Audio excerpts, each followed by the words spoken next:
उस दुखिया का एक बेटा, उस बेटे पर दिन तोड़ थी, अपने पूत की खैर के लिए तेरे देई धाम को दौड़े थी।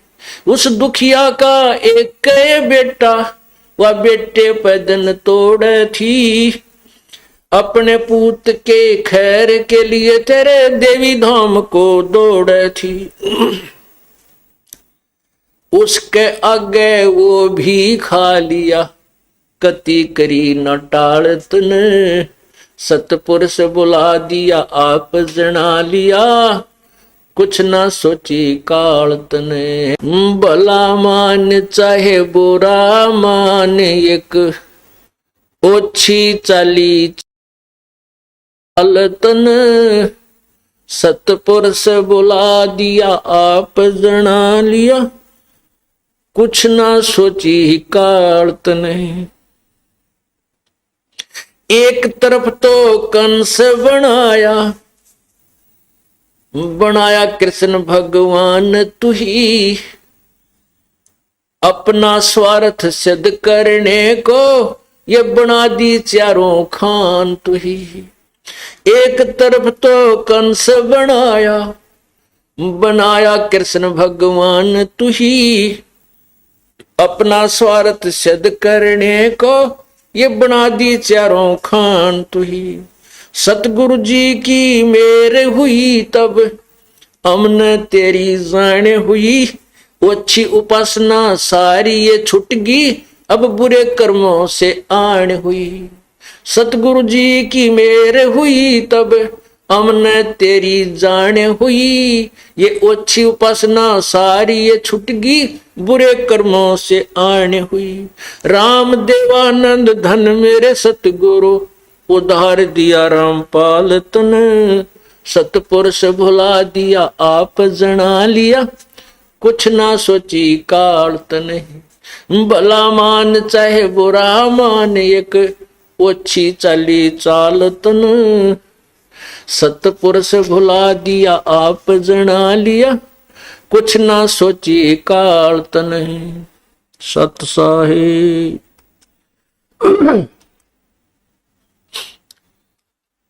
अब इसमें इस काल के जाल के का रहस्य खोला है प्रभु ने।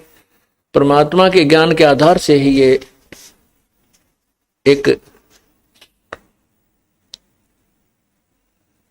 पद्य भाग का शब्द है। इसमें क्या बताया है कि वेद पुराण कुरान बनाए और ओछा कथ दिया ज्ञान तने। जैसे वेदों में भी कह दिया कि पूर्ण ज्ञान तो कोई तत्वदर्शी संत ही बचाएगा, अब उसने सवसम वेद वेदों के साथ नहीं दिया, जो मास्टर की थी वो छुपा दी काल ने।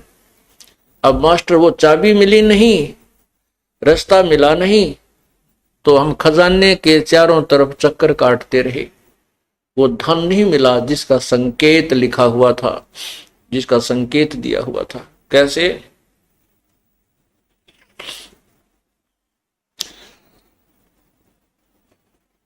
जैसे अभी आपने सुना, गीता जी में भी कहा है कि तत्व ज्ञान को समझने के लिए तत्वदर्शी संतों की खोज कर, जो पूर्ण परमात्मा के विषय में पूर्ण जानकारी रखते हैं। ऐसे ही कुरान शरीफ के अंदर सूरत फुरकानी नंबर 25 आयत 52 से 59 में स्पष्ट किया है कि वो परमात्मा कबीर है, और कुरान शरीफ के ज्ञान दाता अर्थात जिसको हजरत मोहम्मद जी अपना अव्यक्त खुदा मानते हैं, अल्लाह मानते हैं, वो कह रहा है कि ए पैगंबर हजरत मोहम्मद, मैं तुझे जो ये आयत बता रहा हूं अर्थात कुरान शरीफ का ज्ञान दे रहा हूं, इन पर विश्वास कर और इन काफरों का कहा मत मानना जो इन मेरे द्वारा दिए जा रहे कुरान शरीफ के ज्ञान को नहीं मानते, वो इस पे विश्वास नहीं करते कि कबीर परमात्मा है। और आप इसके लिए संघर्ष करना अर्थात उनकी बातों में मत आना, लड़ाई नहीं करना। संघर्ष का अर्थ, जिहाद का अर्थ झगड़ा नहीं होता, संघर्ष। वो कहते हैं ये कबीर भगवान नहीं है तो उनकी बातों को मत मानना। भगवान ने कहा हजरत मोहम्मद, जिसे मुसलमान धर्म चला है।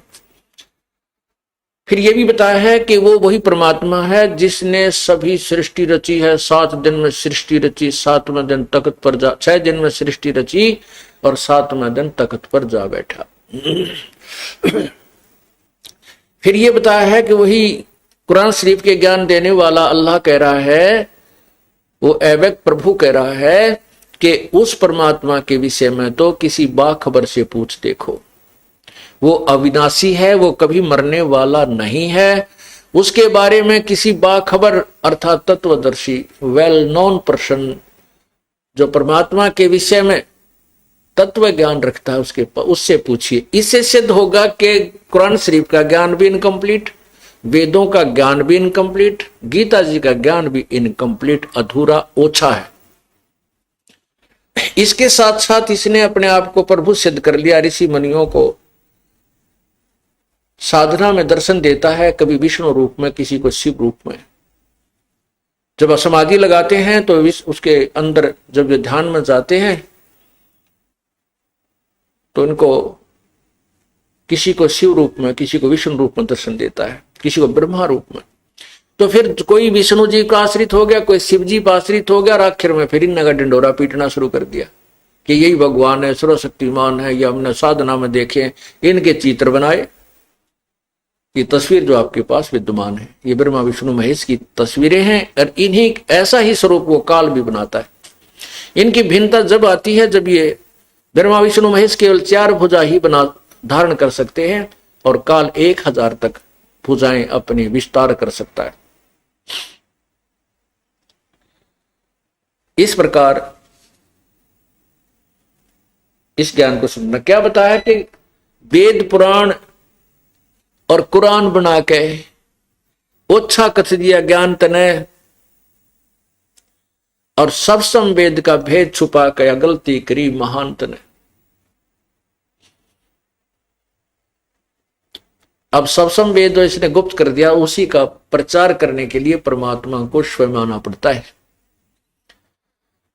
यजुर्वेद ऋग्वेद मंडल नंबर 9 सूक्त 96 696 में 16 से लेकर 20 मंत्रों में स्पष्ट किया है कि वो कबीर परमात्मा जब भी यहां प्रकट होता है, एक लीला करता है पूरे जीवन रहने की मनुष्य का जैसा, तो एक शिशु रूप धारण करता है। और शिशु रूप धारण कर किया हुआ परमात्मा जब बड़ा होता है तो अपने तत्व ज्ञान को स्वयं ही लोकोक्तियों के माध्यम से, कबीर वाणी के माध्यम से उच्चारण करता है, जिस कारण से उसको एक महान कवि की उपाधि प्राप्त होती है। उसको कवि कहने लग जाते हैं, वो होता भगवान है। और वो तीसरे मुक्ति धाम में रहता है, अर्थात परमात्मा एक देशीय है और एक स्थान पर रहता है, साकार है। और वहां से वो आकर के स्वरूपांतर करके यहां पर अपनी लीला करता है।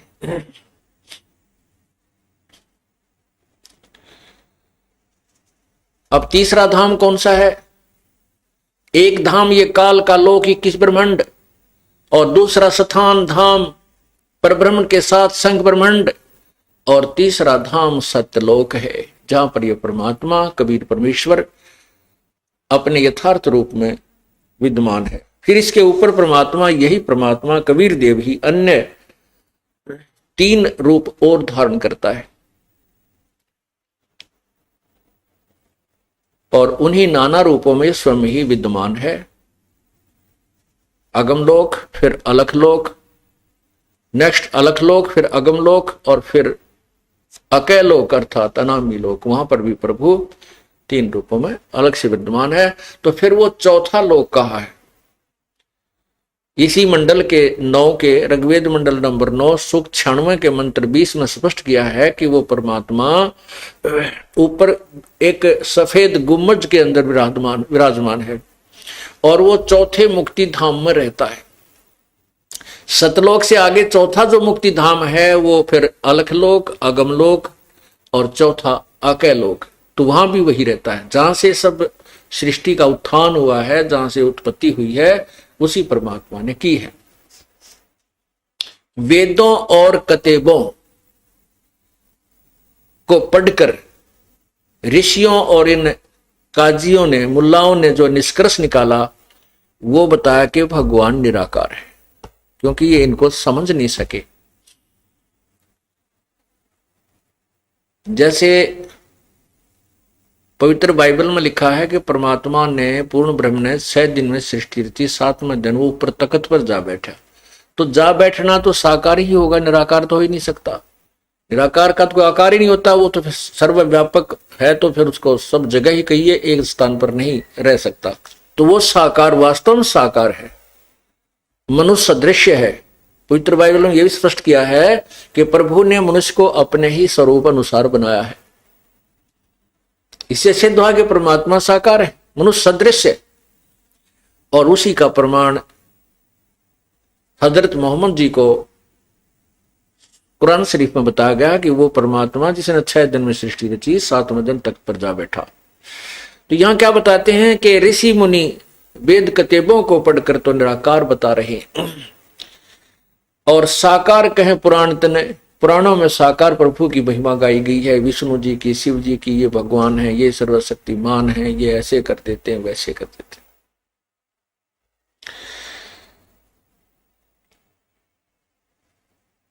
अपनी महिमा आप पे गाई और जीव के भगवान तने। क्या कहते हैं कबीर परमात्मा? ओंकार निश्चय भया इसको करता मत जान, साचा शब्द कबीर का पर्दे माही पछाण। ये ओंकार, ये ज्योति निरंजन तो अवश्य है, लेकिन ये इसको भगवान मत जानो, इसको कर्ता मत जानो, ये सुप्रीम पावर मत समझो, ये ब्रह्म पूर्ण परमात्मा नहीं है। लेकिन इसने अपने नकली दूतों के माध्यम से यथार्थ ज्ञान ना दे करके, नकली ज्ञान, यूजलेस ज्ञान दे करके अपने आप को ही प्रभु सिद्ध करवा लिया कि ब्रह्म ही सुप्रीम पावर, इससे आगे कोई भगवान को नहीं। ये अधूरे ऋषियों की, अज्ञानी ऋषियों की सोच है, वेद के ज्ञाताओं की नहीं हो सकती। क्यों? वेद में स्पष्ट किया है। यजुर्वेद अध्याय नंबर 1 के श्लोक मंत्र 15 में स्पष्ट किया है, अग्नि तनुरसी परमात्मा सहशरीर है। फिर 5वें यजुर्वेद के 5वें अध्याय के प्रथम मंत्र में 2 बार स्पष्टीकरण दिया है, एक बार भी नहीं। अग्नि तनुरसी, अग्नि माने परमेश्वर, तनु माने सहशरीर, रसी माने है। फिर कहा कि विष्णुवे तवा सोमस्य तनुरसी, विष्णुवे सबके पालन पोषण के लिए, तवा माने उससे, सोमस्य माने अमर पुरुष का शरीर है, तनु असी उसका एक और शरीर धारण करता, जैसे यहां आता है वो अन्य रूप धारण करके एक हल्के तेज पुंज का शरीर धारण करके यहां पर आता है। तो वो वे अपने पवित्र वेद भी कह रहे हैं, लेकिन वेदों को ना समझ कर, यथार्थ ना समझ करके इन ऋषियों ने परमात्मा को निराकार बता दिया। अब इन्होंने साधनाएं की, समाधि लगाई, समाधि में ब्रह्मा विष्णु महेश के रूप में प्रभु को देखा। तो इन्होंने सोचा ये ब्रह्मा विष्णु महेश तो साकार प्रभु हैं ही हैं, और यही फिर निराकार भी यही होगा। यानी ऐसा उलट पुलट, उलझ पुलझ और भ्रमित ज्ञान श्रद्धालुओं में प्रवेश कर दिया। अब उसको सेट करने में इस दास का बहुत जोर लग रहा है, क्योंकि ये पुण्यात्मा उस अज्ञान के ऊपर इतने दृढ़ हो चुके हैं, क्योंकि हजारों लाखों वर्षों से वही दंत कथा रटा रटाया ज्ञान सुनते आ रहे। अब इस तत्व ज्ञान को सुनते ही एक बार तो ऐसा लगता है जैसे कुनीन खाली हो, कुनीन की गोली खाली हो, जीभ परखते कड़वी लगे। पुण्यात्माओं, ये जन्म मरण का दीर्घ रोग है, और इसको नष्ट करने के लिए, स्वस्थ होने के लिए यह कड़वी दवाई खानी पड़ेगी या कुनीन खानी पड़ेगी। ये तत्व ज्ञान रूपी कुनीन का अपने फाका लगाना ही पड़ेगा, ये सुनना ही पड़ेगा, और इसी से आपका ये दीर्घ रोग कटेगा। क्या बताते हैं? ऋषि मुनि सब करे तपस्या, हे भगवान हमें मोक्ष दिए, तप करवा के राज दे दिया, फिर लख 84 में ठोक दिए। देख कितना न्याय करता है ये। अब घोड़ी आत्मा श्रद्धालु गिड़गिड़ाते हैं कि इतनी कठिन साधना करते हैं, जिनकी पलक भी जमीन पर टिक गई, इतने लंबे समय तक तप किया है, और शरीर भी जीर्ण शीर्ण हो गया, खाने की परवाह की नहीं, कोई सेब बनाने की परवाह की नहीं, इतनी कठिन साधनाएं की किस लिए? कि हमें मोक्ष मिले, हम जन्म मृत्यु के संकट से समाप्त हो, हमारे जन्म मृत्यु का रोग नष्ट हो। और उन बेचारों ने दंत कथाओं के आधार से, सुनी हुई अज्ञान के आधार से तपस्याएं शुरू की। स्वयं ही इस काल ने ऐसा भ्रमित ज्ञान दिया कि तप करो तप करो। ब्रह्मा जी तप कर डरते कि भगवान की आकाशवाणी समझी कि परमात्मा का आदेश है, लेकिन था यू काल का आदेश। तो यहां कहते हैं ऋषि मुनि सब करें तपस्या, हे भगवान हमें मोक्ष दिए, तप करवा के राज दे दिया, फिर लख 84 में ठोक दिए। तप से राज राज मदमानम जन्म तीसरे शुक्र समानम, राजेश्वरी तपेश्वरी सो राजेश्वरी, राजेश्वरी सो नरकेश्वरी। ये पुराणों का व्याख्यान है, साथ में परमात्मा की वाणी है कि तप से राज राज मदमानम, फिर जन्म तीसरे शुक्र शवानम। अब तप करके, जैसे चुनक ऋषि की कहानी आपने सुनी, बहुत वर्षों तक तप किया परमात्मा पाने के लिए, लेकिन मोक्ष वो परमात्मा पाने का तरीका नहीं था। आम के स्थान पर बबूल किकर का बीज बो लिया, और वो इतना जबरदस्त हो गया कि फिर वो उसमें कांटे कांटे हो गए। अब तपस्या से और ओम नाम के जाप से, क्योंकि जब इंसान समाधि लगाता है ओम नाम का जाप नहीं कर सकता, वो समाधिस्थ होकर के तो केवल अंदर के नजारे देखता है, इस ब्रह्मांड में क्या हो रहा है, कहीं कुछ हो रहा है, कहीं कुछ हो रहा है, कहीं कुछ हो रहा है, जैसे टीवी देखते हैं। और फिर उससे तप हो जाता है।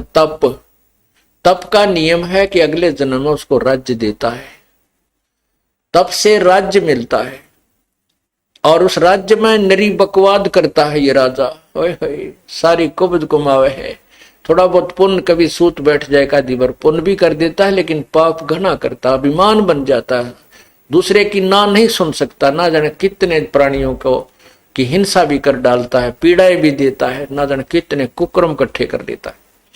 और फिर क्या बनता है, जैसे वो सिद्धियां आ जाती हैं उस तपस्वी के अंदर। चुनक ऋषि में सिद्धियां आ गई थी, तो मानधाता चक्रवर्ती राजा की बेहतर सोनी सेना अपनी सिद्धि शक्ति तय बना करे के एटम बम पुतली और उनको नष्ट कर दिया, मार डाला। अब उस ऋषि के वो पाप बैड अकाउंट में लिखे गए, और जो उसने तप किया वो गुड अकाउंट में लिखा गया। तप से वो राजा बनेगा, ओम नाम के जाप से वो ब्रह्मलोक में जाएगा जितना भी उसने किया, और ब्रह्मलोक में भी अपने पुण्य को समाप्त करके फिर राजा बनेगा, राज को भी नष्ट करके फिर कुत्ता बनेगा, सिर में कीड़े पड़ेंगे उसको, और उसकी खाज लगेगी, टांग टूटेगी, लूचरा होगा, ब्रेन मैटी होगी। क्योंकि पुण्य तो वहां खा लिए स्वर्ग महास्वर्ग में, ब्रह्मलोक में कुछ शेष पुण्य बचे थे जो तप के आधार से वो राजा बन करके यहां मौज उड़ा ली। और फिर आया जब पाप कर्मों का टर्न, फिर क्या होगा कि वो जो बेहतर क्षणिक जीव मारे थे, सैनिक मारे थे, वो कीड़े बनकर उसी तपस्वी के कुत्ता रूप में जब वो होगा, उसके कीड़े पड़ के उसके सिर में कीड़े पड़ेंगे और वो खाएंगे उसको नोच नोच करके। तो यहां परमात्मा क्या बताते हैं, ऋषि मुनि सब करें तपस्या, हे भगवान हमें मोक्ष दिए, तप करवा के राज दे दिया, फिर लख 84 में ठोक दिए। 5 तत्व की कैद बढ़ा के इसके अंदर रोक दिए, और मोह ममता की बेड़ी हिला के जड़ कर्म गले में तोक दिए। पहले हाथों में थकड़ी और पैरों में एक और चैन बेल बांधी जाती जिसको बेड़ी कहते, और गल में एक और भारी वस्तु का भारी बेल डाल के और नीचे तक उन तीनों का एक कनेक्शन कर देते थे, बेड़ी का भी और नीचे हथकड़ियों का भी, और गल में वो और एक भारी वजनी वस्तु डालते थे लोहे की। तो ये क्या बताता है कि जो तुम काल की जाल में कैद में रह रहे हो, ये कैसे तुमने बांध रखा है, 5 तत्व की कैद बना के। ये शरीर आपका एक ये कैद है, ये बंधन है, इसमें आपको बांध दिया, इसमें डाल दिया, इस जेल में। इसमें बांधने के क्या क्या बेड़ी और हथकड़ी और तोक हैं। कहते हैं मोह ममता की बेड़ी लाके एक दूसरे में, ये मेरा पुत्र है, ये मेरी पुत्री है, ये मेरी काया, ये मेरा जो है ना संपत्ति है, ये मेरी कोठी है, कार है। कहते ये जो मोह ममता की बेड़ी तेरे बांध रखी है, और फिर जड़ कर्म गले में तोक दिए, जड़ कर्म गले में तोक दिए कि तेरा कर्म अच्छा करेगा तो अच्छा मिलेगा, बुरा करेगा तो बुरा मिलेगा, ये और हमारे गले में बांध दिए इसने। तो फिर क्या बताते हैं, काम क्रोध अहंकार लोभ का ये खूब बना दिया जाल तने। एक बहन ने अपनी आत्म कथा बताई, इस सत्संग को सुनकर, 5 दिन का सत्संग किया था हमने एक जगह। तो सत्संग को वो सुनती रही, उसमें वो नास्तिक हो चुकी थी। एक सहेली ज्यादा प्रार्थना करके उसको हमारे सत्संग में लाने लगी, फिर उसको रुचि सी बढ़ने लगी, क्योंकि ये ज्ञान वर्तमान में सुने ज्ञान से भिन्न था। जब उस माई ने फिर उपदेश लिया, उपदेश लेकर के फिर इस दास के सामने अपनी वो दुख भरी कहानी सुनाई। वो कहने लगी, महाराज जी मैं कति नास्तिक हो गई थी, और पहले मैं ढेर सारी पूजाएं किया करती थी। मेरे नास्तिक होने का कारण क्या था? उसने बताया कि मेरी शादी हुई थी, एक पुत्र की उत्पत्ति हुई। वो लड़का हुआ 5-4 शादी के भी 4-5 वर्ष के बाद, और लड़का जब छोटा ही था इसके पिता की मृत्यु होगी एक्सीडेंट में। फिर मैंने अपने पुत्र के लिए कि मेरा पुत्र, इसको पालूंगी, पोसूंगी, पढ़ाऊंगी, लिखाऊंगी, पैरों पर खड़ा कर दूंगी, इसकी शादी करूंगी, फिर बालक हो जाएंगे, बच्चा हो जाएगा इसके, तो अपना वंश चलाऊंगी। इस दृष्टिकोण से मैंने अपने पुत्र की परवरिश की, और बच्चा जो भी आवश्यक वस्तु जो मैं मेहनत मजदूरी करके जो 2 पैसे कमाया करती थी, और जो भी वो मुंह से निकाल देता था मैं तुरंत पूरा करती थी। कहीं ये बच्चा ये ना सोच बैठे कि मेरा पिता नहीं है, मेरा पिता होता तो आज मुझे ये वस्तु ला कर देता। तो मैं उसकी हर इस इच्छा की पूर्ति भी किया करती थी कि मेरा बेटा ये महसूस ना करे कि मैं बिना पिता का पुत्र हूं। जब वो लड़का +2 में पढ़ रहा था, उसने बच्चों की देखा देखी मोटरसाइकिल लेने की जिद लगा दी। मैं बहुत डरा करती थी कि इसका पिता भी ऐसे ही मृत्यु को प्राप्त हुआ था एक्सीडेंट में, और कहीं ये मेरा बेटा मोटरसाइकिल पे मार ना खा जाए। लेकिन बच्चे ने जिद बहुत कर दी। अब उसका दुख नहीं देखा गया, तो मैंने जैसे तैसे उधार सुधार करके वो मोटरसाइकिल उस बच्चे को परचेज करवा दी। अब वो बच्चा अपने एक साथी को लेकर के प्रतिदिन कॉलेज जाने लगा। प्रतिदिन की तरह एक दिन भी वो बच्चा अब रोटी खा के बच्चे को खाना खिलाया, मैंने खाना बना रही थी, और वो अपना मोटरसाइकिल उठा के चला गया प्रतिदिन की तरह। अपने साथी को लिया, जो साथ ही मकान था थोड़ी दूरी पे, तो चले गए। मैंने वो 2-4 रोटियां और बनाई। रोटी बना करके मैं सोची ला रोटी खा लेती हूं। मैंने ऐसे ग्रास मुंह की तरफ किया था, इतने में वो लड़का, उसका साथी, उसके भी चोट लगी हुई, कपड़े फटे हुए, थोड़ा बहुत रक्त उससे भी निकल रहा था। वो भाग गया आया, कहने लगा आंटी मेरे अब भाई की मृत्यु होगी ना, वो एक्सीडेंट हो गया भाई का, अब उसने नो कहा और मेरे हाथ से वो रोटी छूट गई, मुंह में जो आज दिन खाने के लिए ग्रास उठाया था। अब मैं सिर पे कपड़ा नहीं, पैरों में जूते नहीं, उस बच्चे के पीछे पीछे बहुत बुरी तरह दौड़ ली। उसने स्थान बता दिया था कि वहां एक्सीडेंट हो गया। वहां गई तो वहां मोटरसाइकिल बुरी तरह टूटी हुई पड़ी थी, बच्चा नहीं था। पता चला कि वो किसी हॉस्पिटल, नजदीक ही एक अस्पताल था सरकारी, वहां लेकर गए हैं। वहां जाकर पता चला कि वो, जाते ही पता लग गया कि उसकी मृत्यु हो चुकी है। कहते मैंने द्वार, उस हॉस्पिटल की द्वार का टक्कर मारी, मेरा सिर फट गया, बेहोश हो गई, 7 टांके आए मेरे सिर में।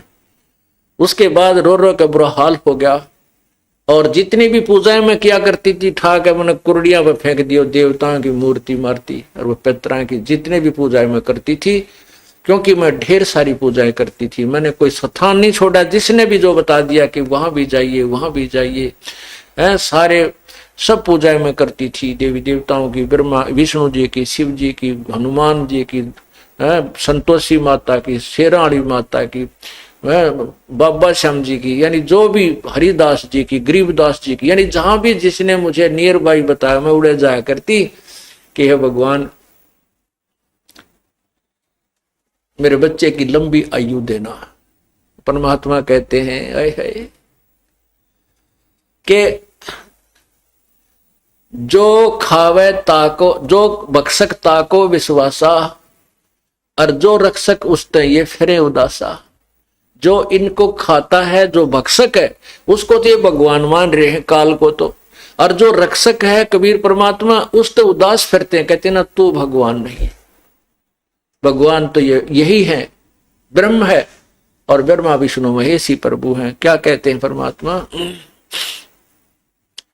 मैं रोवत हूं सृष्टि को, ये सृष्टि रोवे मोहे, गरीबदास इस वियोग को समझ न सकता कोई।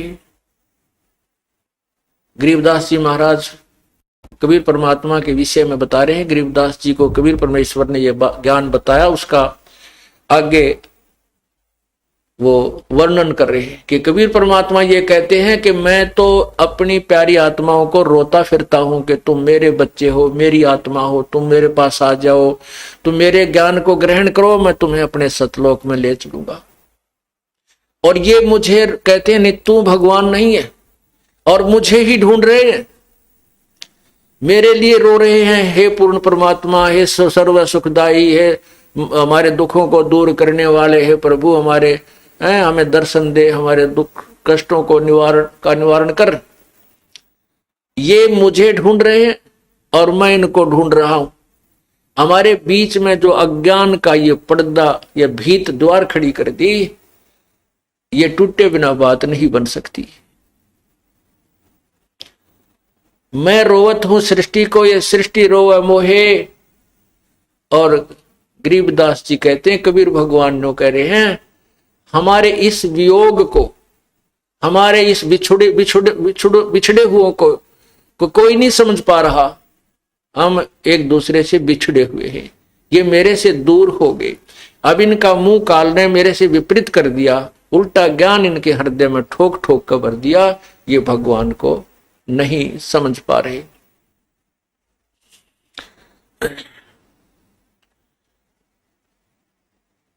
तो यहां बताया कि एक माई का पति मरा, वह दुख में माथा फोड़े थी। फिर उस माता ने, उस बहन ने उपदेश लिया। मैंने कहा बेटी ये तो काल का भयंकर जाल है, ना जाने कितनी बार ये पुत्र जान लिए, ना बेरा कितनी बार हमने ये चक्कर लगा लिए।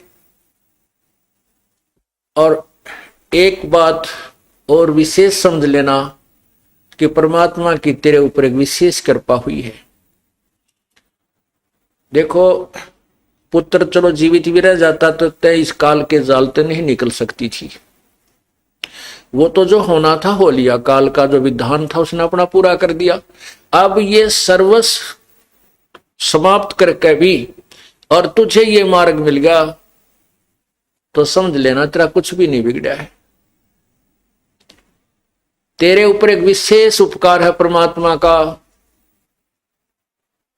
कि अब तेरी रुचि पूर्ण रूप से प्रभु में लगेगी। ज्ञान समझ में आ गया और कोई मोह ममता का कारण तेरे लिए रहा नहीं। अब जैसे परमात्मा क्या कहते हैं, कबीर जी कहते हैं, हम घर फूक्या अपना और लुका लीन हाथ, उसका घर भी फूक देवा जो चले हमारे साथ। परमात्मा कहते हमने तो अपना घर जला दिया और एक बढ़ता हुआ मसाल हाथ में ले रखा, मिराड मसाल, और उसका भी घर फूक दें जो हमारे साथ चलेगा, उसका भी घर का नाश कर देते हैं। अब यहां इस बात को समझना है कैसे नाश करते हैं। हमारे शरीर में और ज्यादा जो मोह ममता रूपी घर किए हुए हैं ये अड़ंगा भरा है। कहते हैं जो हमने तो अपना ये घर साफ कर लिया, फूक फाक दिया इसके अंदर जो कबाड़ भरा था, और उसका घर भी फूक दिया जो हमारे साथ अर्थात हमारा पंथी होगा, हमारा हम सफर होगा, हमारे अनुसार जो चलेगा, उसका भी ये सारा कुबाड़ उसके घर के अंदर का सारा गंद जला देंगे। हम घर फूक्या अपना और लुका लीना हाथ, उसका घर भी फूक देवा जो चले हमारे साथ। एक बार श्री नानक जी अपने दो और शिष्यों के विशेष शिष्य थे, उनके साथ भ्रमण पर जा रहे थे। एक वृद्धा उनकी बहुत अच्छी सेविका थी, वो उनके वहां रुके। तीनों जने, बुढ़िया ने बड़ी सेवा करी, गाय बांध रखी थी। पहले वो जाते थे तो बुढ़िया बहुत ज्यादा समय गुरुजी के पास बैठ करके ज्ञान सुनने लगाती थी। दूसरी बार जब वो दूसरी तीसरी बार गए तो वह बुढ़िया ने गाय ले ली मोल। गाय लेकर के उसको प्रवेश में लगी रहती थी। गुरुजी गए तो उनको अच्छा दूध, गाय का फिर दही मक्खन खूब सेवा की, और गुरुजी के पास थोड़ी बैठे, गाय के संभाल घनी करे और बैठे जब गाय की चर्चा कर दे। गुरुजी गाय बहुत अच्छी है, इतना दूध देती है, ये तो 2 महीने पहले भी 1 महीना पहले दूध देना बंद करती है, फिर तुरंत ब्याह जाती है। अब फिर क्या कहती है परमात्मा, जब गुरुजी चलने लगे, सुबह नो बोले भगवान करे बुढ़िया तेरी गांव मरियो। बोले भाई ये गांव मरियो, ये आशीर्वाद दे दिया कि परमात्मा रब करे तेरी गांव मरियो। अब बुढ़िया भी गुरुजी के मुंह का ना देखे, भाई यू के कया, गुरुजी ने अच्छी सेवा करी, दूध पियाया, घी खवाया, गाय कर, ये मरियो। तो आगे चल के वो दोनों शिष्य पूछने लगे, गुरुदेव आपने उस बुढ़िया का दिल तोड़ दिया, वो तो बड़ी खुश हो रही थी गाय को पाल करके, और आपने दुर्शीष दे दी कि उसकी गाय मरे और वो तो बहुत दुखी हो जाएगी। तो गुरुजी बोले भाई फिर बताऊंगा इस प्रश्न का उत्तर, अभी मैं कुछ नहीं दे सकता। अब वह तीसरे दिन गांव वर्गी बीमार होके, गाय मरगी बुढ़िया 2-4 दिन तक दुख पाई, फिर वह फुर्सत होगी तो पहले तो वो नित्यनेम सुबह का जो गुटका भी ना कर पावा थी, उस गाय मुर्जी पुर्ज रह जाती, दिन मरण के रह रहे, थोड़े कति बुढ़ा पावर कोडी कोडी चालर गां के चिपटी रही थी, भजन ना करे थी। तो फिर वह बुढ़िया ने वो भजन का समय खूब मिल गया, अपना अच्छा भजन करे, सुबह शाम दोपहर दिन में भी उलगी सी होगी। फिर गुरुजी आए 2-1 महीना के बाद। अब उन चेलों को ये हो रही बुढ़िया जाते मोगरा मारेगी भारत, भाई तू खड़ा आगे मेरी गांव वर्गी आशीर्वाद दुर्शाशीष दे के गए थे। तो जाते ही बुढ़िया ने बड़ी सेवा करी, खाट बिछाई, बैठाए गुरुदेव को। तब परमात्मा गुरुदेव गुरुजी ने पूछा कि बुढ़िया सुना कुछ भजन सिमरन ठीक बन रहा है, बिलाजी मौज होगी, और आपका जो वचन फल गया वो गां मरगी, व गां ना मरा होता मैं मरूं, अर्थात मैं अधूरी जाति, मेरी भक्ति नहीं बनती प्रभु व गां की मृत्यु होने से। और मुझे भोजन का समय मिल गया, आपने मेरे ऊपर बड़ा प्रेम किया। तो परमात्मा ने कहा बुढ़िया उस समय तो तने मैं बहुत बुंडा लग गया, जब तक तुम अंदर अंदर खूब गाल दे थी मेरे, ती बताइयो किसे गुरु जी हुए, मेरे पशुओं ने मार कर राजी है। कहा जी एक बार तो मन में खोट आया था, परंतु बाद में समझ में आई। तब परमात्मा उस गुरुदेव ने बताया श्री नानक जी ने कि बुढ़िया ये काल का जाल है, ईब तेरा कौन सा पहलवान बनने का समय है, अपने 2 रोटी खा लू की सूखी भजन करे, बताई दूध मत के काटेगी के दही न फूकेगी, टाइम तेरा थोड़ा सा रह रहा है, भक्ति तू कर नहीं रही थी, सारा दिन गाय की चर्चा चल रही थी, इससे के चक्कर में रह थी, मैं भी तेरे पास डटा तो तूने सारा दिन में तो जो है ना 10% मेरी बात सुनी, 90% तू अपने झंझट में फंस रही थी। अब तेरे उपकार के लिए ये आशीर्वाद देना पड़ा कि तेरी या गऊ यहां से छुटे। तो पुण्यात्मा फिर बुढ़िया गए कसूती समझ में आ गई कि भगवान कति नाश हो गया था, मेरे तो अंतिम समय आ रहा था और कति राम नाम की रुचि रही नहीं थी, गाय मुड़ रही थी। तो पुण्यात्मा संत जो करते हैं वो ठीक करते हैं, भगवान जो करता है वो बहुत अच्छा करता है।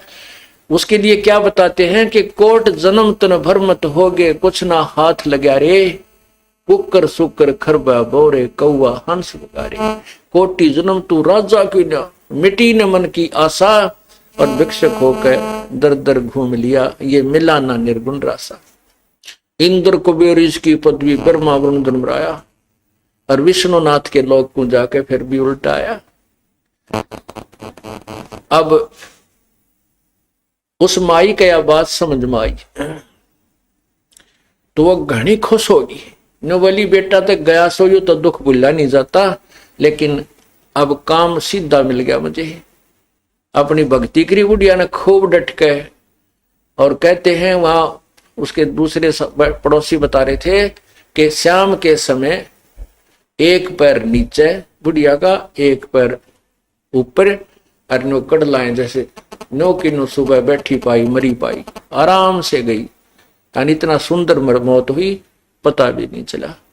तो पुण्यात्माओं इस काल के जाल को परमात्मा ही समझा सकता है।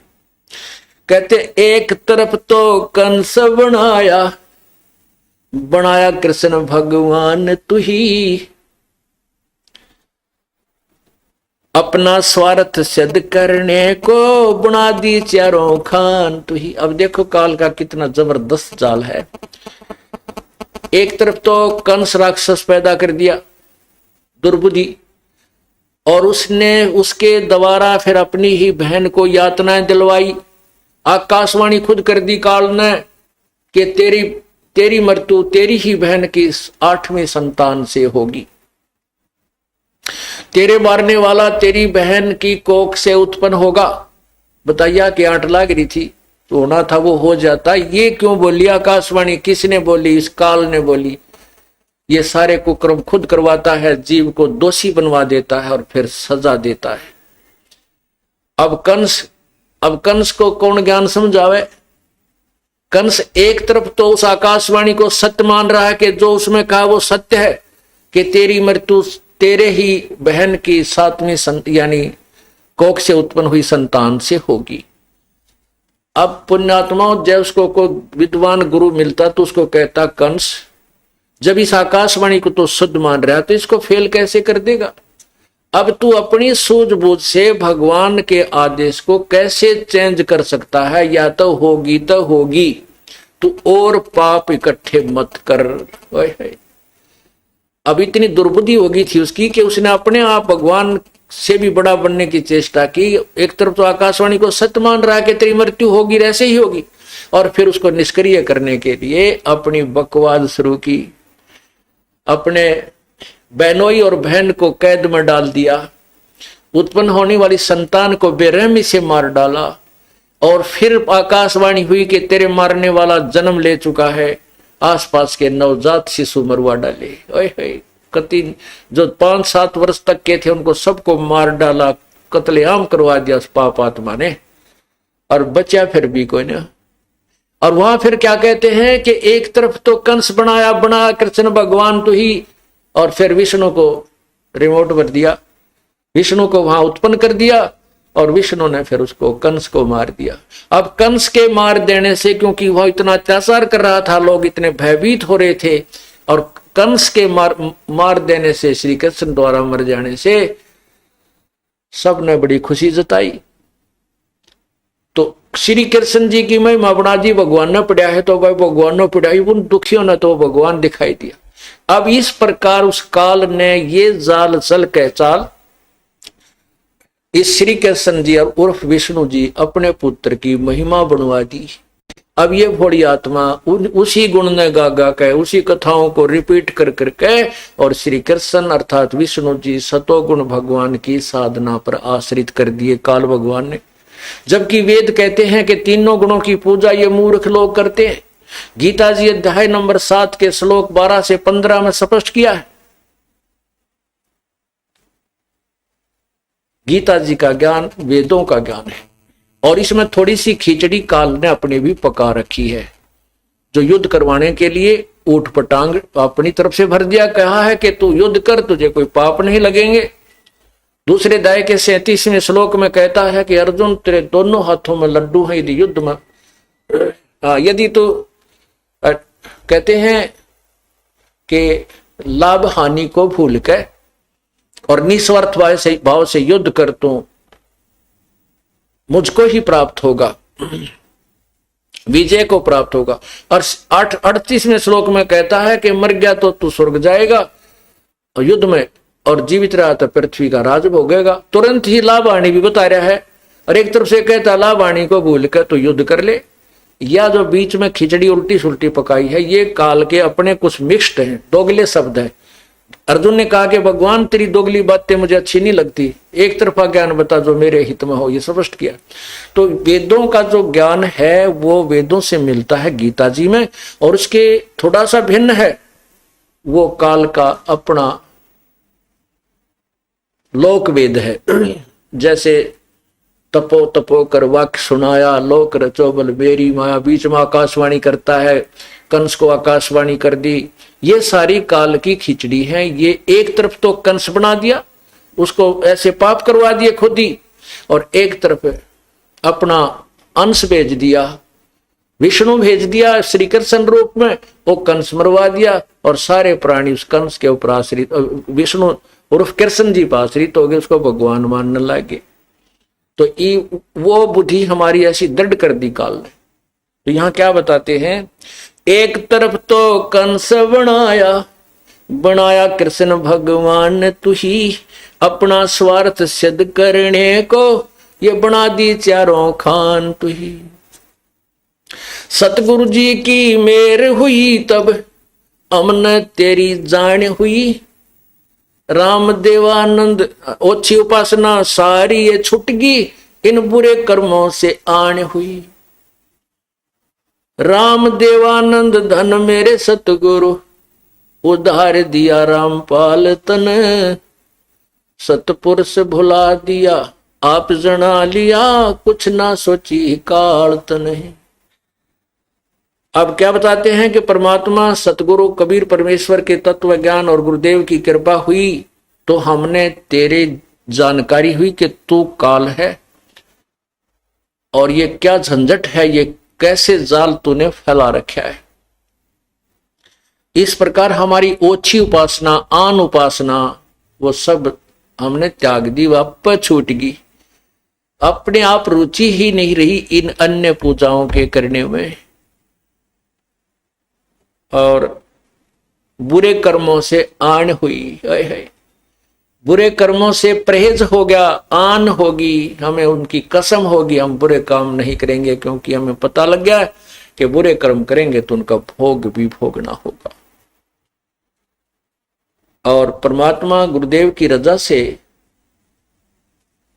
इस जीव का उद्धार होता है। पुण्यात्माओं, ये कोई कृपा है प्रभु की। अब वो कृपा केवल कबीर परमेश्वर ही कर सकता है, और नहीं कर सकता कोई भी। हमारे सब दुखों का निवारण करने वाले भी कबीर परमेश्वर ही है। हमारे संकटों के निवारण करने वाले भी प्रभु कबीर जी हैं, अन्य नहीं कर सकते। संकट मोचन कष्ट हरण हो, मंगल करण कबीर के आगे शरण तेरी। संकट मोचन कष्ट हरण हो, मंगल करण कबीर के आगे शरण तेरी। पहले तो मोह ज्ञान नहीं था, प्रेम होया ना तेरे में। पहले तो मोह ज्ञान नहीं था, प्रेम होया ना तेरे में। दीन जान के माफ कीजियो, खता हुई बिन बेरे में। दीन जान के माफ कीजियो, खता हुई बिन बेरे में। अनगिन अवगुण भरे मेरे में, ये माफ करो तकसीर के आगे शरण तेरी। संकट मोचन कष्ट हरण हो, मंगल करण कबीर के आगे शरण तेरी। जम्बुक वाली रात 84, आन गिरा हूं झेरे में। जम्बुक वाली रात 84, आन गिरा हूं झेरे में। ऊंची ऊंची लाई छलांगा, यत्न किए बहु तेरे में। ऊंची ऊंची लाई छलांगा, यत्न किए बहु तेरे में। काम क्रोध अहंकार लोभ की, ये मोटी जड़ी जंजीर के आगे शरण तेरी। संकट मोचन कष्ट हरण हो, मंगल करण कबीर के आगे शरण तेरी। कर्म कुसंगत बहुत किए, वो जाते हैं नहीं कहे। कर्म कुसंगत बहुत किए, वो जाते हैं नहीं कहे। आके आप संभालो सतगुरु, लख 84 में जाहे बहे। आके आप संभालो सतगुरु, 84 में जाहे बहे। जन्म मरण के कष्ट सहे, अब मेटो जन की पीर के आगे शरण तेरी। संकट मोचन कष्ट हरण हो, मंगल करण कबीर के आगे। गुप्त रूप में सब काज सारते, जो भी विपता आन पड़े। गुप्त रूप में सब काज सारते, जो भी विपता आन पड़े। एक दिन दर्शन देने होंगे, दीन दयाल नो नहीं सरे। एक दिन दर्शन देने होंगे, दीन दयाल नो नहीं सरे। तुम बिन पापी नहीं तेरे, मेरा अवगुण भरा शरीर के आगे शरण तेरी। संकट मोचन कष्ट हरण हो, मंगल करण कबीर के आगे शरण तेरी। संकट मोचन कष्ट हरण हो, मंगल करण कबीर के आगे शरण तेरी। प्रेमी पक्षी दुखी होते हैं, जब भी छुड़ जा रात पड़े। प्रेमी पक्षी दुखी होते हैं, जब भी छुड़ जा रहन पड़े। हम युगों युगों के बिछुड़े फिरते, कैसे अब मन धीर धरे। हम युगों युगों के बिछुड़े फिरते, कैसे ये मन धीर धरे। जैसे जलबन मीन मरे, मेरी ऐसी हुई तासीर के हो आगे शरण तेरी। संकट मोचन कष्ट हरण हो, मंगल करण कबीर के आगे शरण तेरी। संकट मोचन कष्ट हरण हो, मंगल करण कबीर के आगे। रजा तेरी से दादू नानक जी का, सतलोक में वास हुआ। रजा तेरी से दादू नानक जी का, सत्यलोक में वास हुआ। 100 प्रश्न उत्तर कीने, तब धर्मदास को विश्वास हुआ। 100 प्रश्न उत्तर कीने, तब धर्मदास को विश्वास हुआ। भगत के कारण खवास हुआ, जागी सुल्तानी की तकदीर के आगे शरण तेरी। संकट मोचन कष्ट हरण हो, मंगल करण कबीर के आगे शरण तेरी। हिरण वाला पैर उलझा लिया, हिरण वाला पैर उलझा किया, पड़ मोह माया के चक्कर में। हिरण वाला पैर उलझा लिया, पड़ मोह माया के चक्कर में। अब मोहे ज्ञान होया मैं आया, इस काल बलि की टक्कर में। अब मोहे ज्ञान होया मैं आया, काल बलि की टक्कर में। हरदम तेरा करूं जिक्र में, आन पड़ी मोए भीड़ के आगे शरण तेरी। संकट मोचन कष्ट हरण हो, मंगल करण कबीर के आगे शरण तेरी।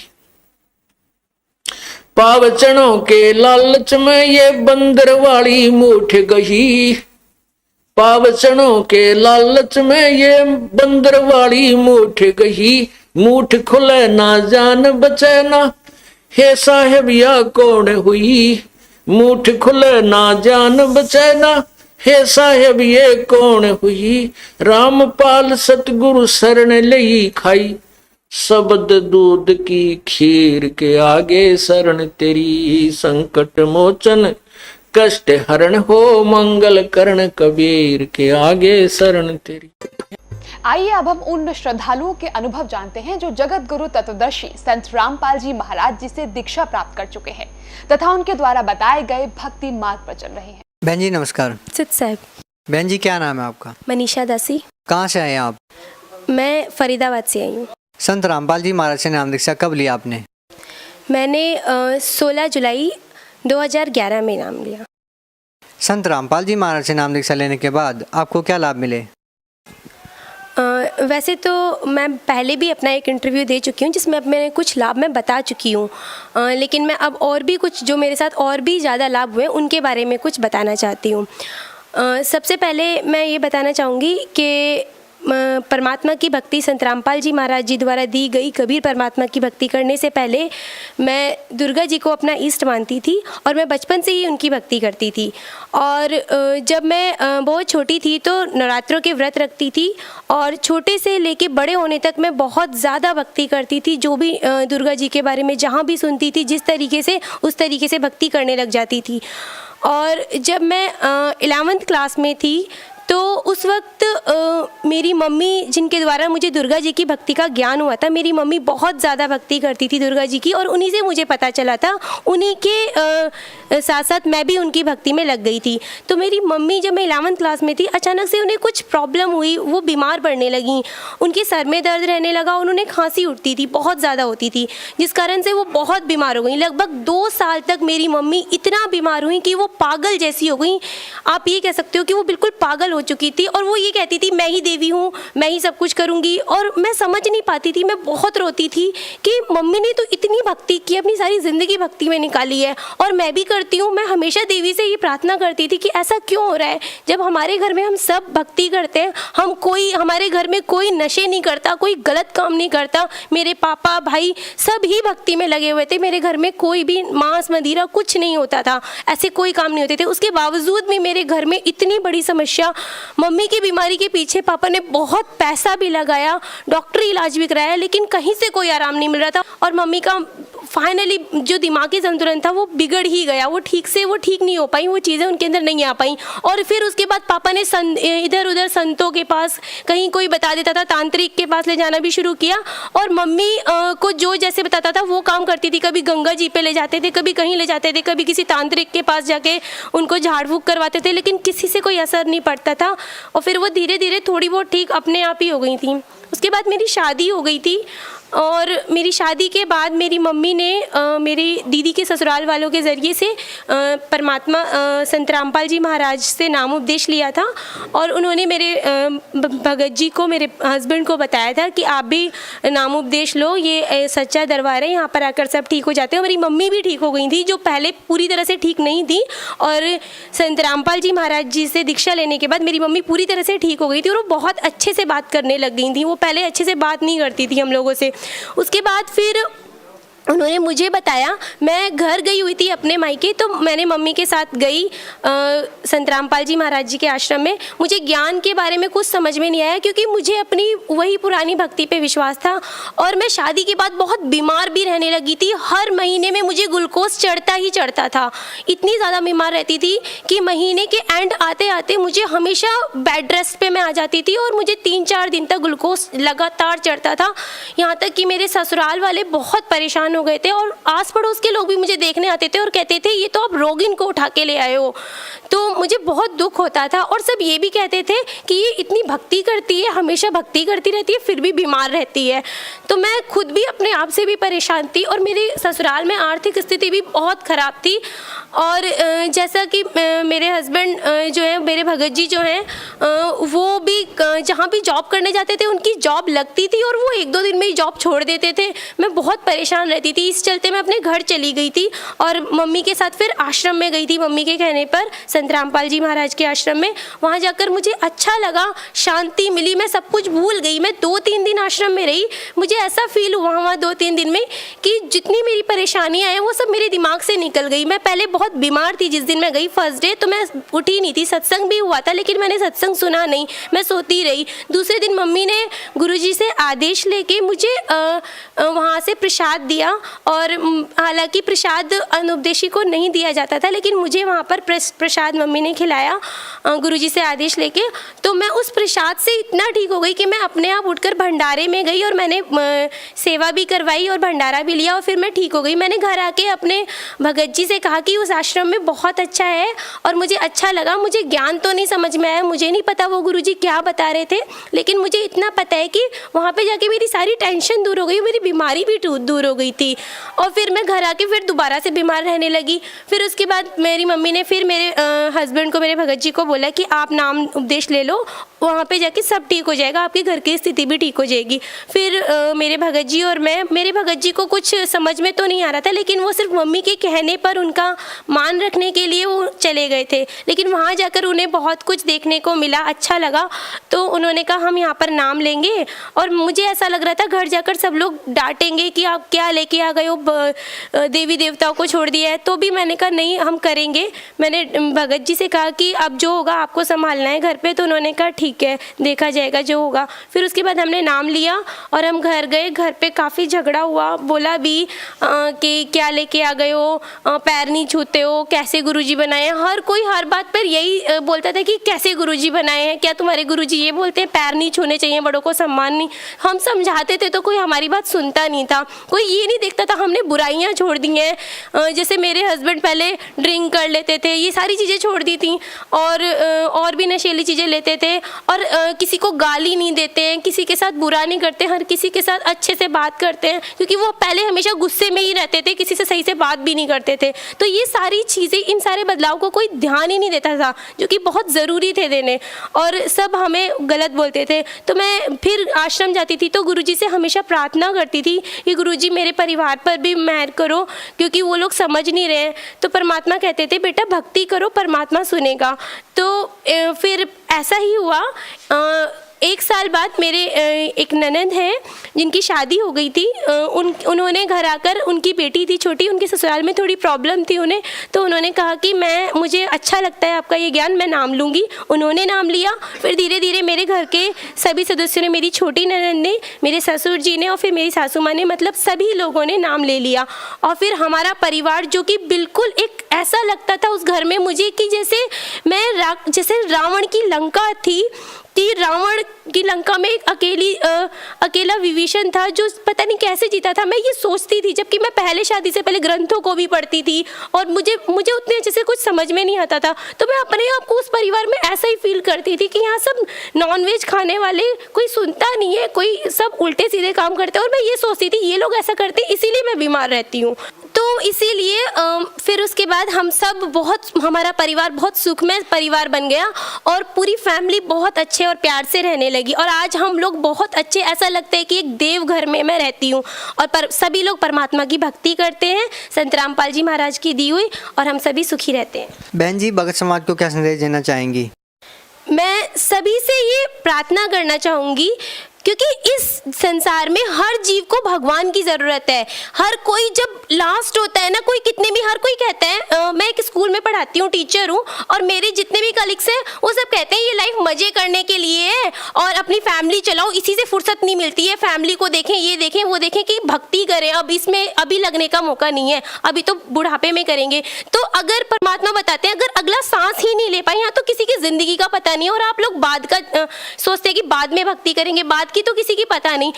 तो मैं सबसे ये प्रार्थना करना चाहती हूँ कि इस पूरे विश्व में, पूरे ब्रह्मांड में सिर्फ एक ही भक्ति है और वो सत भक्ति है जो कि हमारे सद्गुरु रामपाल जी महाराज दे रहे हैं। सभी उस भक्ति को करें और आए, नामदान लें और अपना कल्याण करें। आपने अभी संत रामपाल जी महाराज से नाम दीक्षा लेने के लिए बोला, तो जो श्रद्धालु संत रामपाल जी महाराज से जुड़ना चाहते हैं वो उनसे नाम दीक्षा कैसे ले सकते हैं? गुरुजी के आदेश अनुसार हर एक स्टेट में नामदान सेंटर खुले हुए हैं और साधना चैनल पर 7:40 से 8:40 तक जो सत्संग आता है, उस सत्संग के नीचे एक येलो कलर की लाइन आती है, उसमें कुछ फ़ोन नंबर्स आते हैं। उन फ़ोन नंबर्स पे आप कॉल कर सकते हैं या फिर वहाँ से आप पता लगा सकते हैं कि कहाँ से नामदान मिल रहा है और वहाँ से उसके ज़रिए से आप नामदान ले सकते हैं। जी बहुत बहुत धन्यवाद।